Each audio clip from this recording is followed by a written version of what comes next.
Les habla Rafael Arraiz Luca y esto es Venezolanos, un programa sobre el país y su historia. Mi número de productor nacional independiente 30.720. En la continuación de la serie sobre militares venezolanos que venimos haciendo, en esta oportunidad le toca a un militar no venezolano, pero que tuvo una participación muy importante en el periodo de la Guerra de la Independencia en Venezuela e incluso después.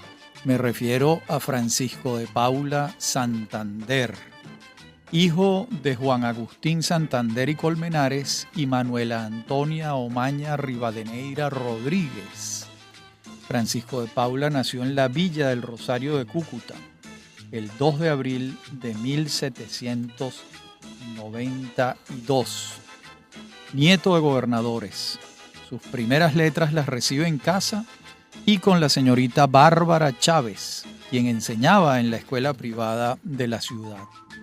Lleva la vida de un niño de la élite de provincia, en un rincón colindante con la Capitanía General de Venezuela.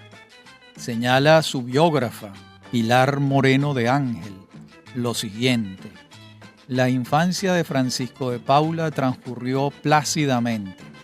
Su padre era acomodado, terrateniente, dueño de numerosas propiedades rurales. Fin de la cita. Y en 1805 es enviado a vivir en Bogotá para que ingrese becado al Colegio Mayor de San Bartolomé, gracias a la intercesión de su tío, el presbítero Nicolás de Omaña, mejor conocido como el Padre Omaña, quien era el vicerrector de este establecimiento educativo. Para ingresar allí se tuvo que demostrar la limpieza de sangre, porque de lo contrario el muchacho no entraba. Entonces tenía 13 años Francisco de Paula Santander. 3 años después, en 1808, obtiene el grado de bachiller y sigue en el mismo colegio los estudios de leyes. Y hay que decirlo, no los concluyó, porque se suma al movimiento insurreccional a partir del 20 de julio de 1810 en Bogotá. Esto es importante señalarlo. La formación jurídica de Santander no concluyó con una titulación, pero sí estructuró su proceder administrativo. A partir de esta coyuntura comienza más bien la carrera de las armas de este cucuteño. Primero es destacado como subteniente en el Batallón de Infantería de Bogotá y colabora con Antonio Baraya en la Guerra de la Federación, integrando las fuerzas federalistas en contra de las centralistas de Cundinamarca. Recordemos que en Nueva Granada, sin haber alcanzado la independencia plena, guerreaban fuerzas antagónicas del mismo pueblo neogranadino, y será en las fuerzas federalistas en las que ascienda Santander a teniente y luego capitán en 1812, a las órdenes de Manuel Castillo y Rada. En 1813 lo tenemos herido y hecho prisionero en la batalla de San Victorino por las fuerzas centralistas. Pero muy pronto Antonio Nariño lo libera y lo envía a colaborar con la campaña que Simón Bolívar organiza para conquistar a Venezuela, la célebre campaña Admirable, en la que Santander participa a medias. ¿Por qué? Castillo y Rada y Bolívar no se ponen de acuerdo, y los seguidores de Castillo permanecen en la Grita, sin acompañar a Bolívar hasta Caracas, en agosto de 1813, sino se quedan en el cantón de la Grita y Cúcuta, y allí está Santander, de modo que su participación en la campaña Admirable es hasta la Grita. Luego, en los años 1814 y 1815, está a las órdenes del general Custodio García Rovira, ya en grado de coronel, y son derrotados por los realistas en la batalla de Cachirí, donde fallecieron cerca de 1000 republicanos.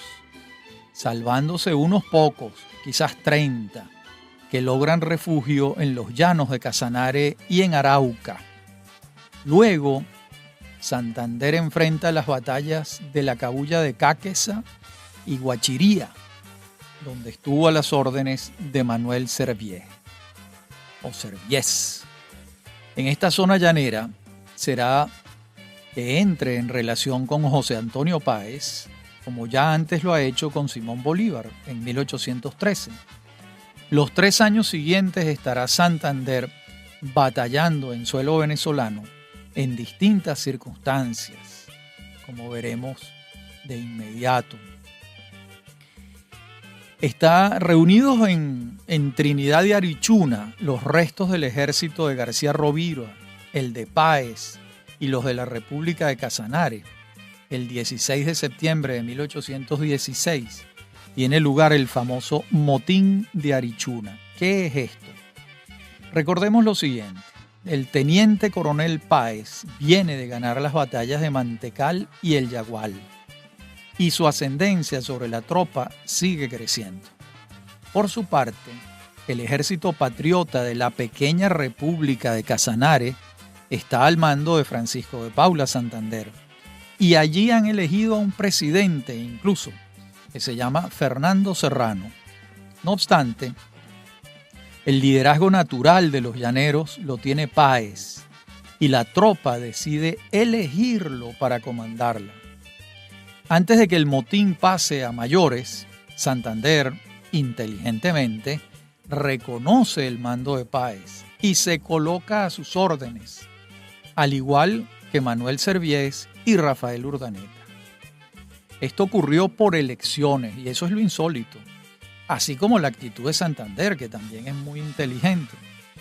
Fíjense, no olvidemos que quienes se están colocando a las órdenes de un teniente coronel, como era Páez en ese momento, son 3 generales: Santander, Serviés y Urdaneta. Así sería la ascendencia que tenía Páez sobre la tropa para que unos generales acepten ser comandados por un teniente coronel. Y cabe preguntarse, ¿de dónde provenía la enorme ascendencia de Páez sobre la tropa y por qué Santander no la tenía? Bueno, aquí habría que remitirse a la formación del liderazgo natural, y este señala que en este caso se constituyó con base en pruebas de fuerza.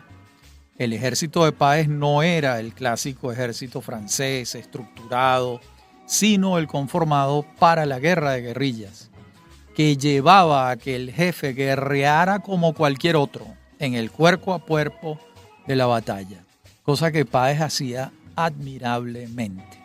Esto le daba un ascendente paternal sobre la tropa, integrada por guerreros que no dudaban un segundo de la legitimidad de su jefe, ya que Páez, participaba en la batalla en el centro, no desde lejos, por allá, como un director al margen del fragor de la contienda, detrás de un catalejo. No, esta simbiosis entre Páez y los suyos, que son como si fueran él mismo, fue un aspecto sustancial para la consolidación de este ejército llanero, un factor determinante de las victorias patriotas que vendrán, entre ellas la del Yagual, el 16 de octubre, donde Santander es ascendido a general de brigada. En 1817 hallamos a Santander en Barcelona, a las órdenes de Bolívar, después de la encrucijada de 1813, cuando siguió a Castillo y Rada y no al caraqueño. Se juntan Mariño y Bolívar hasta que en marzo Bolívar decide seguir hacia Guayana, y le siguen Santander, Sublet, Zaraza, Bermúdez y Arizmendi. Por su parte, Mariño va a seguir hacia Cariaco, donde en abril convoca al Congreso, con José Cortés de Madariaga, al margen de Bolívar. Es una nueva escisión de Mariño frente al mando de Bolívar, cosa que ocurrió en varias oportunidades. Y en 1818 a Santander lo tenemos batallando en Calabozo, en El Sombrero, en el Cemén, en Ortiz y en el Rincón de los Toros. De hecho, él está con Bolívar en el momento del atentado en el Rincón de los Toros, el 16 de abril de 1818. Estos hechos han sido relatados por el propio Bolívar en el diario de Bucaramanga, cuando se los relata a Luis Perú de la Croix, y también han sido relatados por el general Páez en su autobiografía. Y ambas versiones coinciden en lo siguiente: los realistas estaban buscando el lugar de descanso de Bolívar en su hamaca, colgada de una mata, de un árbol, y lo hallaron gracias a la confidencia forzada de alguien que conocía su paradero. Los realistas atraparon a alguien, lo obligaron mediante métodos de tortura a confesar dónde estaba Bolívar y esta persona lo hizo. Y estaban dialogando Bolívar y Santander. Bolívar se estaba calzando las botas, sentado en la hamaca, y comenzó una descarga que casi da con la vida de ambos y de Pedro Briceño Méndez, que estaba por allí, y de Diego Ibarra, que también estaba por allí. Felizmente, ninguno fue alcanzado por los disparos. Los favoreció la oscuridad nocturna y lograron escapar a pie, hasta que al amanecer hallaron unos caballos con los que poder volver al campamento y guarecerse. Los realistas estaban dominando los llanos centrales y Bolívar, que no lograba vencerlos, va a buscar refugio en Angostura, a donde llega impetuoso el 5 de junio de 1818. Entretanto, Mariño y Bermúdez ganan y pierden escaramuzas en Oriente, cada uno por su lado, ya que estaban distanciados. Una vez más, Bolívar aboga por una reconciliación y la logra, gracias a las habilidades diplomáticas de Urdaneta. Desde Angostura se propone reconstruir el ejército para los planes que tiene en mente. A su vez, las gestiones que ha encargado a Luis López Méndez en Londres rinden sus frutos y la Legión Británica comienza a llegar a Margarita. En la próxima parte del programa seguimos con la vida y obra de Francisco de Paula Santander. Ya regresamos. Estás escuchando Unión Radio Cultural. Este y otros programas de Venezolanos los puedes oír en formato podcast a través de Anchor.fm. Para alguna sugerencia sobre este espacio, pueden escribirnos al correo rafaelarraiz@hotmail.com y en Twitter @rafaelarraiz. Somos Unión Radio Cultural.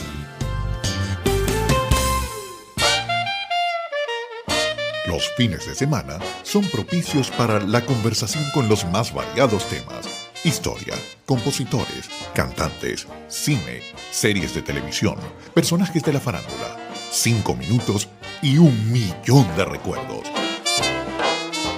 Sábados y domingos, conversaciones con Gustavo Trías. Somos Unión Radio Cultural.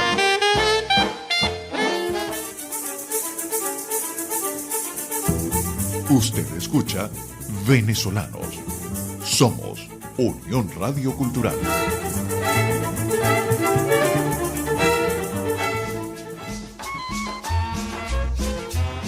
En la parte anterior del programa hablamos de la llegada de la Legión Británica. Vamos a detenernos un poco en este tema, en la peripecia de estos británicos, que es múltiple y compleja de organizar. Recordemos que el proyecto de traer soldados profesionales se lo plantea Bolívar a López Méndez en una carta el 5 de enero de 1817. Y de inmediato López Méndez se pone en marcha en Londres a reclutar voluntarios. Y la más reciente investigación sobre este tema es de Matthew Brown, intitulada Aventureros, Mercenarios y Legiones Extranjeras en la Gran Colombia. Y este historiador británico va a pulsar los registros en Gran Bretaña y alcanza las cifras más precisas que hasta ahora se habían logrado. Antes de suministrarlas, aclaro que los números han debido ser tomados en las partidas de Gran Bretaña, no en las llegadas a Venezuela, lo que reduce el número significativamente. Entre la cifra que parte de allá y la que en efecto batalla en América, hay diferencias notables. Además, Brown aporta un dato significativo. No todos eran soldados, muchos eran colonos a quienes se les ofrecía alistarse para venir a América. Otro dato curioso, llegaron 150 mujeres con sus esposos y muchas de ellas se quedaron una vez concluida la guerra, algunas ya viudas y otras con sus consortes, con sus maridos. Brown alcanza la cifra de 6.808 personas, discriminadas así. 720 llegaron en 1817, los que llegaron con Hippisley. 1.200 en 1818 y 1819, esos llegan con James Towers. Y 572 llegaron en 1819 con George Elson. Ambos contingentes son de la llamada Legión Británica, porque hay otra, que son los 300 que llegan en 1819 de la llamada Legión Hanoveriana, que era presidida por Johannes von Uslar, que viene siendo el bisabuelo de Arturo Uslar Pietri, y 1729 que llegan entre 1819 y 1820 de la llamada Legión Irlandesa, reclutada por John de Vereux, y 900 que llegan en las legiones de MacGregor, ambas en 1819. Brown suma un rubro de otros individuos, donde cifra 387, y otro rubro que lo llama aventureros marinos, donde alcanza la cifra de 1000. Y estas son las cifras hasta ahora mejor documentadas, ya que de los 6.808, el autor cuenta con fichas biográficas y precisas de por lo menos la mitad de este contingente. Luego también se esmera Brown en establecer el porcentaje de nacionales de cada origen. Fíjense en esto, afirma Brown, extrapolando a partir de la evidencia disponible en relación a los orígenes de un cuarto de los aventureros, estimo que había 3.650 irlandeses, 54% del total, 1.525 ingleses, 22%, 459 alemanes, 7%, 300 escoceses, 5%. El otro 12% estaba formado por españoles, norteamericanos, súbditos de las colonias británicas, italianos, galeses, holandeses, polacos, haitianos, africanos, suizos, malteses, cubanos, brasileños, puertorriqueños, suecos, portugueses, rusos, daneses y noruegos. Hasta aquí la cita de Matthew Brown, muy esclarecedora de cómo fue este conjunto que vino con la Legión Británica. Veamos ahora los destinos una vez que salieron de Gran Bretaña. Unos cuantos de ellos desertaron o se pasaron a las filas realistas, buscando la remuneración incumplida por los patriotas. La cifra es imprecisable, pero no ha debido ser sustancial, ¿no? Otro buen número falleció a causa de las enfermedades tropicales, que fueron muchos, porque no tenían anticuerpos para estas enfermedades. Y un tercer grupo simplemente abandonó la lucha y regresó a Inglaterra o a otros lugares donde pudieran interesarse por sus servicios y les pagaran por su trabajo, cosa que aquí no ocurrió. Es conveniente recordar que se trató de una contratación de soldados profesionales europeos que estaban vacantes en sus países después de las guerras napoleónicas, ávidos de tomar las armas de nuevo, pero las condiciones de la guerra eran muy distintas a las europeas y el pago era tan irregular como inexistente, dependiendo de las circunstancias. Esto referido al grupo mayoritario, ya que otro segmento estaba integrado por colonos que no eran soldados propiamente, pero esa es la porción más pequeña, como vimos antes. Y hay un cuarto grupo que fallece en campaña, en la guerra, y no es nada despreciable la cifra. Hay un quinto y último grupo que sobrevivió a toda la epopeya y se quedó en América, donde hicieron sus vidas.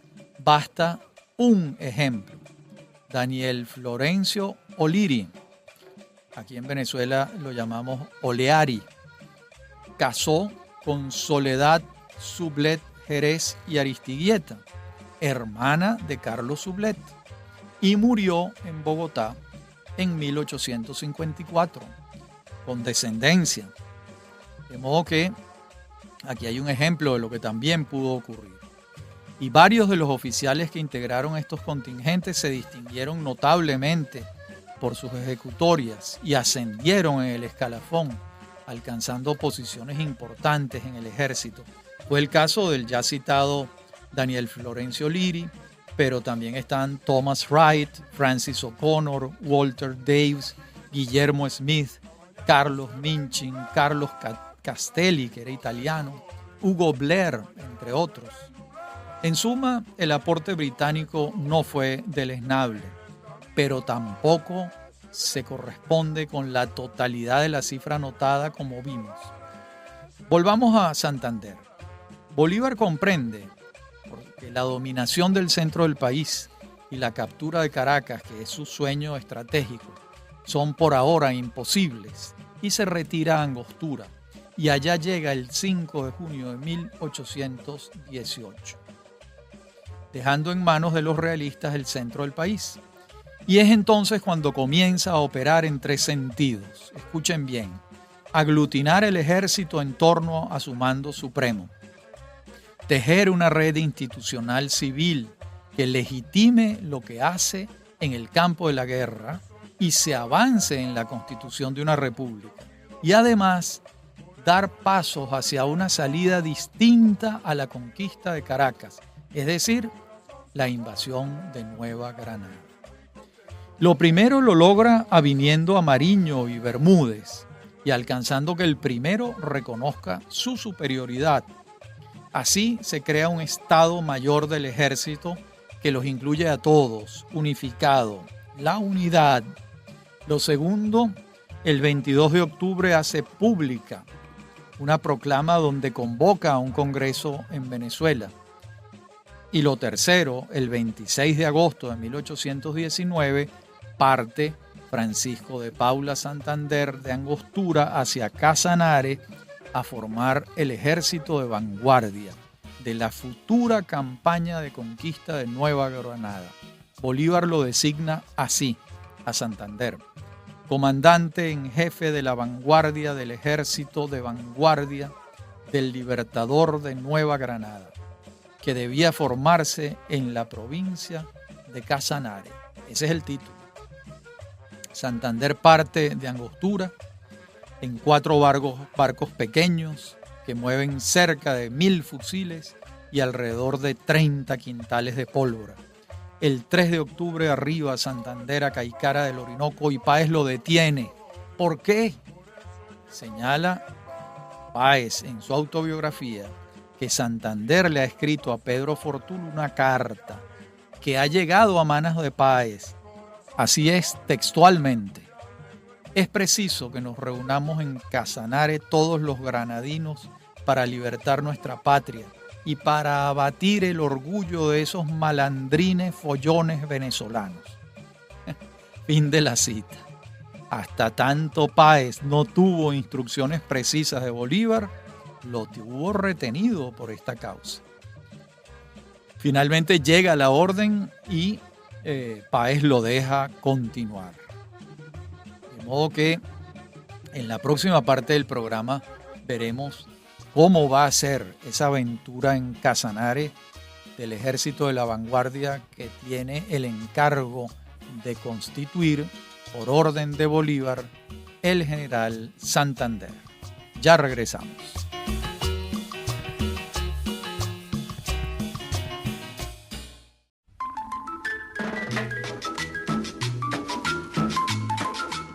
Hablábamos en la parte anterior del programa de la misión que le encarga Bolívar a Santander.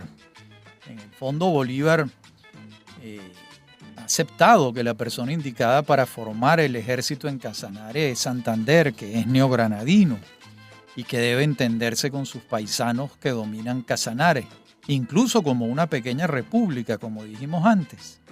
De modo que no le queda otra alternativa que pasar por alto estas imprudencias de Santander. Así como Bolívar dominó los demonios desatados de sus generales, Santander logra lo mismo en Casanare y se impone sobre las tres facciones discordantes. Y la preparación del ejército tomará meses, mientras en Angostura Bolívar organiza el Congreso. Y los días previos al comienzo de la marcha, Bolívar reorganiza su ejército en función de lo que se propone. Carlos Sublet continúa como jefe del Estado Mayor. A Páez le ordena distraer a Morillo avanzando hacia Cúcuta, pero finalmente Páez no lo hace y permanece dominando sus predios en Apure. Anzoátegui es el jefe de la retaguardia. Bermúdez, Monagas, Cedeño y Zaraza quedan en Oriente. Torres queda en el Bajo Apure. Mariño permanece en Angostura. Briceño Méndez sigue al Libertador como secretario. Y Santander, como ya sabemos, es el jefe de la vanguardia que los espera en Casanare. El ejército que van a enfrentar en Nueva Granada no es poca cosa.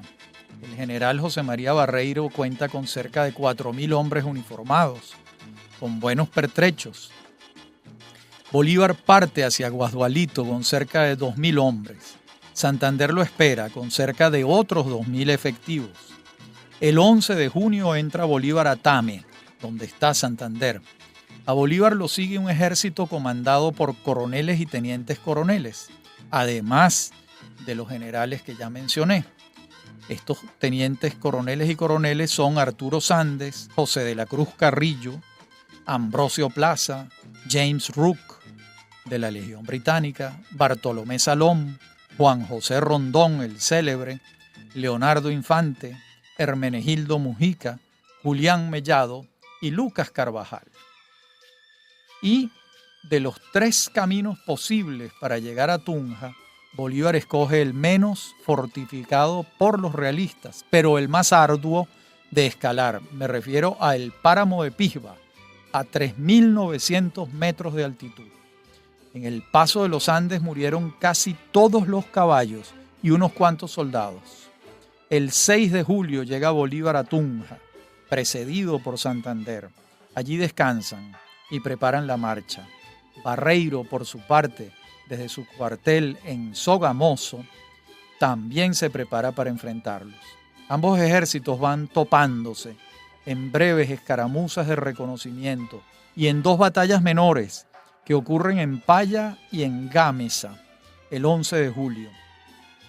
Esto le dio ánimos al ejército patriota, dadas las pequeñas victorias. Luego, el 25 de julio, en el Pantano de Vargas, cerca de Paipa, tiene lugar la primera batalla de consideración. El enfrentamiento estaba siendo perdido por los patriotas después de varias horas de combate y la desmoralización entre sus filas iba en ascenso hasta que Bolívar envía a la batalla al coronel guariqueño Rondón. Entonces la historia legendaria recoge un diálogo, no sabemos si eso pasó así, pero si non è vero è ben trovato, entre ambos, que se ha hecho célebre. Bolívar le dice a Rondón y sus 14 llaneros, seguidos de Carvajal y su batallón: Coronel Rondón, salve usted la patria. Y este le responde: es que Rondón no ha peleado todavía. Y la carga fue tan grande y desconcertante que el ejército realista se dio en retirada y el resultado de la batalla fue favorable finalmente a los patriotas. El enfrentamiento, de acuerdo con las cifras que tenemos a la mano, fue entre 1.800 soldados realistas y 2.400 soldados patriotas. Como vemos, de nuevo los llaneros deciden el combate. Así lo reconoció con gallardía el propio Santander y por supuesto Bolívar. El coronel Rook es herido y el médico de campaña le amputa el brazo y a los 3 días fallece el valiente coronel británico. Si el paso de los Andes por Pisba los había dejado aturdidos, la victoria en Pantano de Vargas cambió la disposición psicológica del ejército. Sí se podía.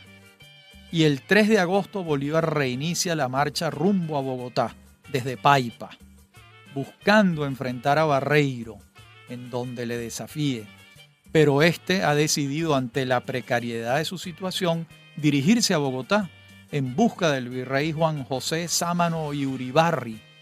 Y en la implementación de esa decisión está cuando Bolívar ve su ejército y le plantea batalla, cuando se disponen a cruzar el puente sobre el río Teatinos, el 7 de agosto de 1819. Eso está cerca de Tunja y va a ocurrir entonces la batalla de Boyacá. A diferencia de la batalla de Pantano de Vargas, que duró todo un día y dejó cerca de 500 fuera de combate, entre muertos y heridos, la de Boyacá fue breve y con muy pocas bajas.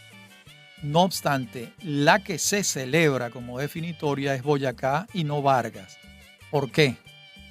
Bueno, debe pesar mucho que los patriotas en Boyacá hicieron 1.600 prisioneros en el campo.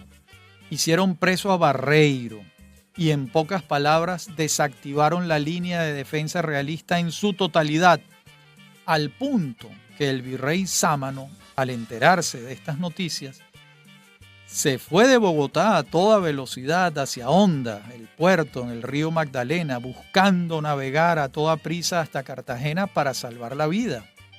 Y en la carrera, por cierto, dejó todo el dinero del virreinato, una circunstancia crucial para el futuro de Bolívar y su epopeya. La cifra fue definitoria. Entonces, no solo alcanzó la derrota de las fuerzas principales de los realistas en Nueva Granada, sino que se hizo de lo que le faltaba a su epopeya: recursos económicos. Santander y Anzoátegui estuvieron al mando de la vanguardia y la retaguardia, respectivamente. Todos entran a Bogotá triunfantes el 10 de agosto de 1819. Santander queda al mando en la capital. Anzoátegui sigue en persecución de Sámano. Sublet viaja a Cúcuta y Bolívar pasa por Pamplona rumbo a Angostura a comienzos de noviembre de 1819. Antes, Santander, ya solo y tomando decisiones en Bogotá, ordena fusilar a Barreiro y a 38 oficiales más en la Plaza Mayor de la ciudad. ¿Una exageración?, nos preguntamos. Bueno, en todo caso dio de baja al alto mando realista y mandó una señal inequívoca: la guerra era a muerte. Y al no más llegar Bolívar triunfador a Angostura, pone en marcha el proyecto que mantuvo in pectore en sus detalles durante meses: la creación de la República de Colombia, con los departamentos de Venezuela y Cundinamarca, y Dios mediante, Quito, si el viento seguía a favor, como en efecto ocurrió. Y así fue como el Congreso reunido en Angostura dicta la Ley Fundamental de Colombia el 17 de diciembre de 1819. Entonces, la República de Venezuela deja de existir y se subsume dentro de un proyecto político territorial mayor, cuya sede será Bogotá. La denominación Gran Colombia no aparece en el texto de la ley y, en verdad, en ninguna otra parte, más allá de la mente de algunos historiadores venezolanos y colombianos. La república fundada se llamó Colombia a secas y Venezuela pasó a ser un departamento de aquella nueva república. La ley ordena la formación de un congreso en Cúcuta en enero de 1821. Ese congreso tendrá por objeto la redacción de la nueva Constitución Nacional de aquella república naciente. En paralelo a la campaña militar hay otra civil en desarrollo, esta del Congreso de Cúcuta. Y los diputados comienzan a llegar en marzo de 1821 a la Villa del Rosario de Cúcuta. Incluso el vicepresidente de la República, Juan Germán Rocio, en representación del Poder Ejecutivo, Bolívar estaba en guerra y Santander estaba al mando en Bogotá. Juan Germán Rocio va en camino hacia Cúcuta y el 10 de ese mes fallece este gran venezolano. Y esto, por supuesto, complicó un poco más la instalación del Congreso hasta que Bolívar advierte que Antonio Nariño está de vuelta de su larga prisión en España, gracias a los liberales y a la Constitución de Cádiz, que lo liberan y lo nombra en sustitución de Rocio. Finalmente el Congreso se instala el 6 de mayo y delibera hasta el 14 de octubre. Redacta la llamada Constitución de Cúcuta, cuya naturaleza puede resumirse a grandes rasgos así: una carta magna centralista. El régimen electoral fue muy parecido al de la Constitución de 1811. Ciudadanos varones que supieran leer y escribir, propietarios mayores de 25 años. A diferencia de la Constitución anterior, la del 19, que exigía 21 años. Y tanto el periodo de 4 años como la reelección no inmediata, sino con un periodo de por medio, se mantuvo exactamente igual a la Constitución de 1819. El orden político territorial rezaba textualmente en el artículo 6. Voy a citar: el territorio de Colombia es el mismo que comprendían el antiguo virreinato de la Nueva Granada y la Capitanía General de Venezuela. Fin de la cita. No todos los diputados electos en las 19 provincias pudieron asistir por causa de la guerra, de modo que de los 95 elegidos, la Constitución la firmaron 57 diputados, entre ellos los neogranadinos José Félix Restrepo, José Manuel Restrepo, José María Castillo y Rada, Miguel y Bernardino Tobar, José Ignacio de Márquez, Vicente Azuero, Sinforoso Mutis, entre otros, y los venezolanos Pedro Gual, Fernando Peñalver, Miguel Peña, Ramón Ignacio Méndez, Diego Bautista Urbaneja, Luis Ignacio Mendoza, Pedro Briceño Méndez, Francisco Javier Llanes, entre otros. Como vemos, lo más granado de los civiles de aquí y de allá. En la última parte del programa seguiremos viendo la vida y obra de Santander. Ya regresamos. Estás en sintonía de Unión Radio Cultural. Recuerda, todos los programas están colgados en la aplicación Anchor.fm. Este programa, Venezolanos, lo puedes volver a escuchar los sábados a las 10 de la noche y los domingos a las 10 de la mañana. Somos Unión Radio Cultural. La música académica universal es la protagonista en Preludio, un espacio dedicado a la difusión de la vida y obra de los genios creadores, directores de orquesta, cantantes, músicos y promotores de espectáculos más destacados de la escena internacional. En 1926, en el Teatro alla Scala de Milano, se estrena la ópera Turandot del compositor italiano Giacomo Puccini.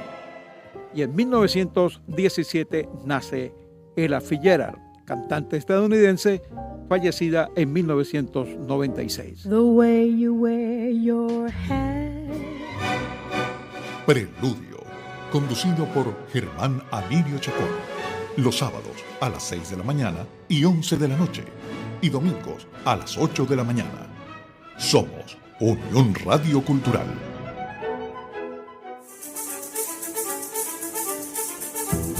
Usted escucha Venezolanos. Somos Unión Radio Cultural.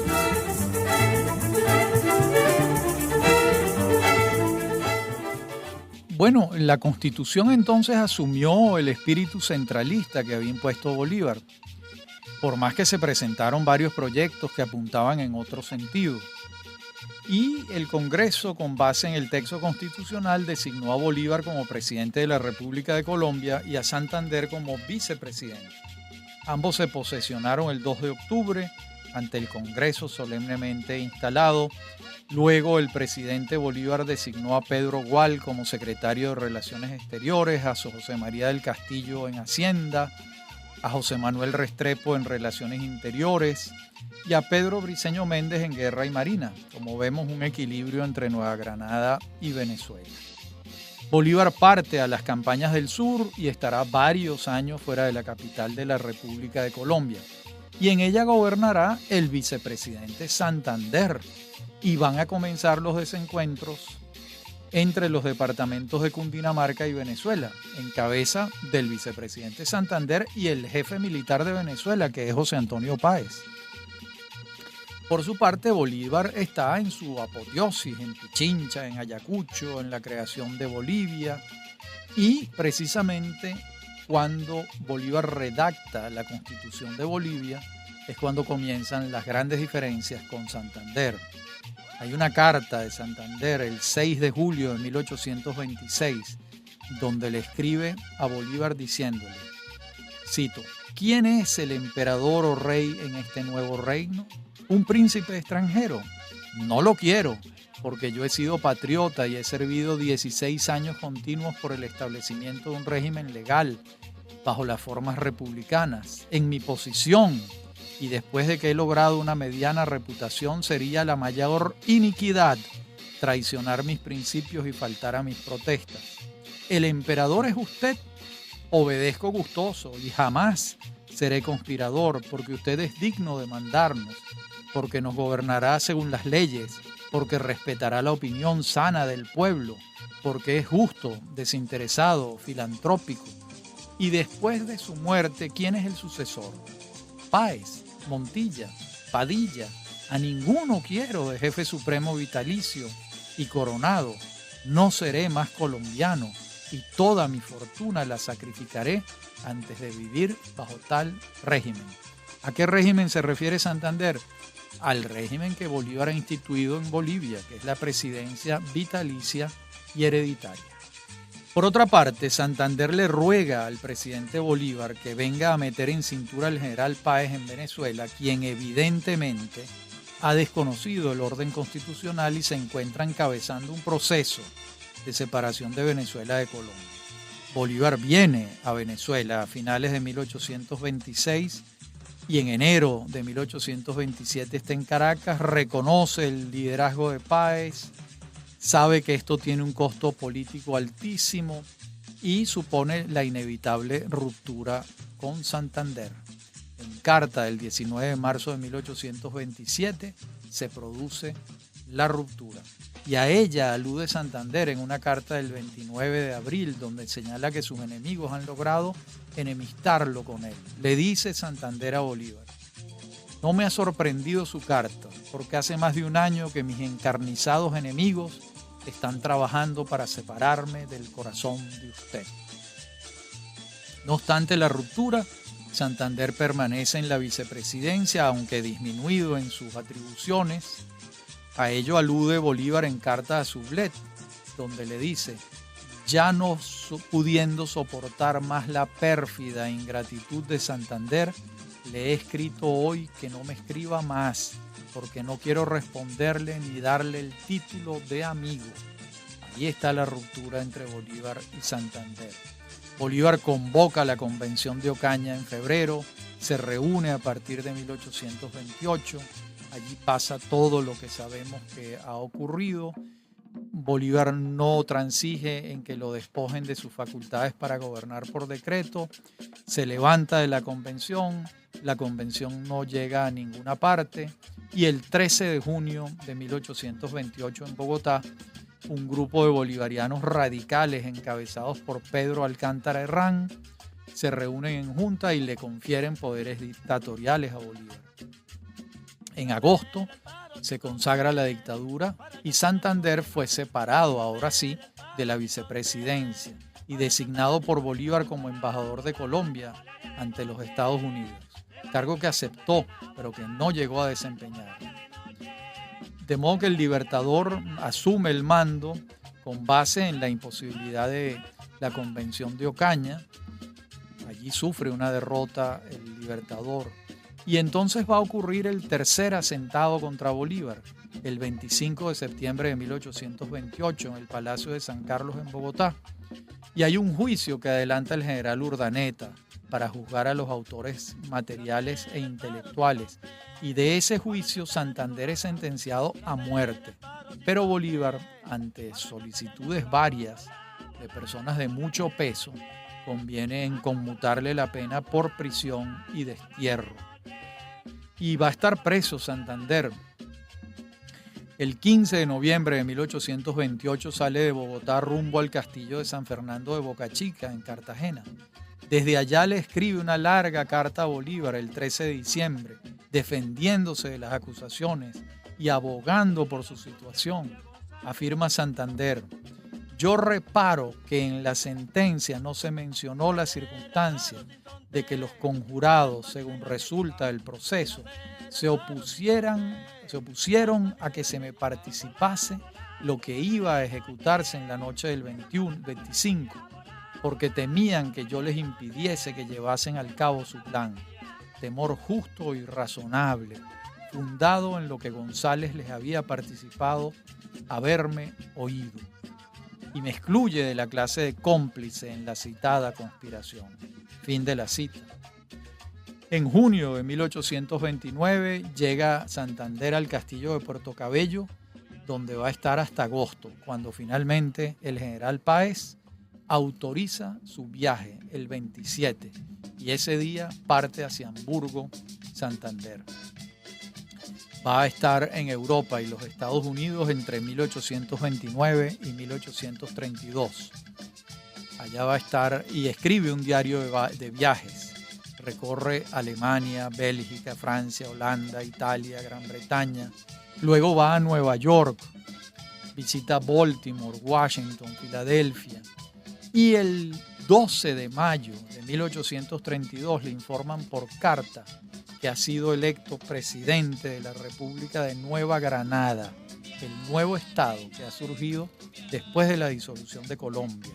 Recuerden que cuando se disuelve Colombia, Venezuela vuelve a ser Venezuela, Nueva Granada vuelve a ser Nueva Granada y Quito se convierte en un nuevo estado que se llama Ecuador. Colombia vuelve a llamarse Colombia mucho tiempo después. Bien, va a ejercer entonces la presidencia de la República Santander durante 4 años con sus precisiones administrativas y jurídicas, y lo sustituye en la presidencia de la República José Ignacio de Márquez. Santander pasa a la oposición y enferma de una vieja afección hepática y va a fallecer siendo diputado el 6 de mayo de 1840. Apenas tiene 48 años. Va a pasar una convalecencia durante varias semanas. Es obvio que Santander fue un personaje central de la historia de Colombia y de Venezuela, y por eso es que estamos hablando de él. Y sigue siendo una tarea pendiente estudiarlo al margen de las pasiones. Y queda una carta de Bolívar a Urdaneta al borde de la muerte el 16 de noviembre de 1830, donde Bolívar le dice: voy a escribir de nuevo sobre esto, rogándole usted de paso que tampoco desoiga mis avisos en esta parte y que mejor es una buena composición que 1000 pleitos ganados. Yo lo he visto palpablemente. Como dicen, el no habernos compuesto con Santander nos ha perdido a todos. Simón Bolívar. Bien, hasta aquí nuestro programa sobre Santander. Habló para ustedes Rafael Arraiz Luca desde Unión Radio. Me acompañan en la producción Inmaculada Sebastiano y Fernando Camacho, y en la dirección técnica Fernando Camacho y Giancarlo Caraballo. A mí me consiguen en mi correo electrónico rafaelarraiz@hotmail.com y en Twitter @Rafael Arraiz. Hasta nuestro próximo encuentro.